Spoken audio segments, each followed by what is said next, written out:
Hayırlı күн достар, бүгін сіздермен түрі осындай ерекше, дәмі сондай нәзік, жұмсақ, дәмді кекс пісіретін боламыз. Құрамы қарапайым, үйдегі бар заттармен жасаймыз. Ыдысымызға 3 жұмыртқа мен 180 грамм қантымызды салып, жақсылап араластырып аламыз.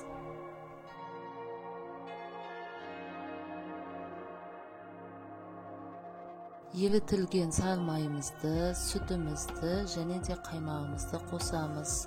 Бірақ маңызды емес, егер қаймақ болмаса, орнына тағы да 50 граммдай сүт қоссаңыз болады.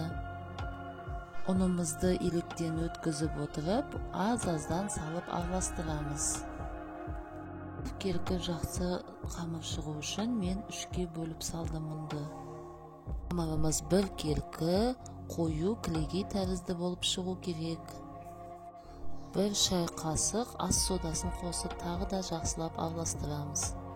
Дайын болған қамырымыздың 2 ас қасығын бөлек ыдысқа салып алып, үстіне 2 шай қасық какаомызды салып, жақсылап араластырып, 1 шай қасық сүт қосамыз. Қафанға салып, бұны дайындап қоямыз. Қазір кекстің бетіне әсемдеу үшін қалыптарымызға қамырды жартысынан көбірек қылып, толтырмай салып шығамыз.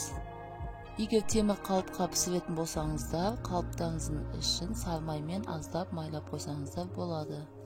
Қалған қамырды мен қайнатпалы сгущенкамен жасадым. Бұл үшін бір ас қасық қамырды салып, үстіне қайнатпалы сгущенкамызды салып, тағы да қамырмен жауып шығамыз. Осылай видеода көрсетілгендей қамырымызды тегістейміз. Какао қосылған қамырымызды видеодағыдай сызып шығамыз. Әрине, бұның бәрі өзіңіздің қалауыңызша, какаомен сызып әдемілемей-ақ, құр өзін пісіріп жесеңіз де дәмді болып шығады.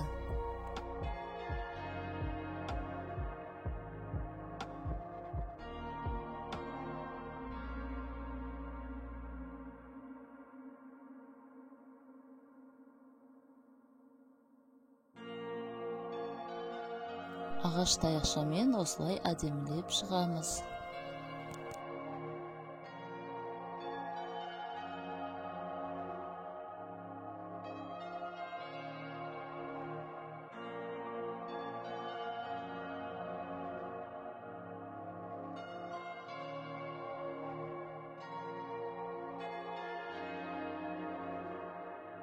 «180 градуста қызып тұрған пеште 20-25 минут пісіріп аламыз. Мінекей достар, біздің кексіміз дайын. Піскенін ағаш таяқша арқылы тексеріп көрсеңіздер болады. 24 дана шықты. Іші осындай толықтай піскен, дәмді кекс болады.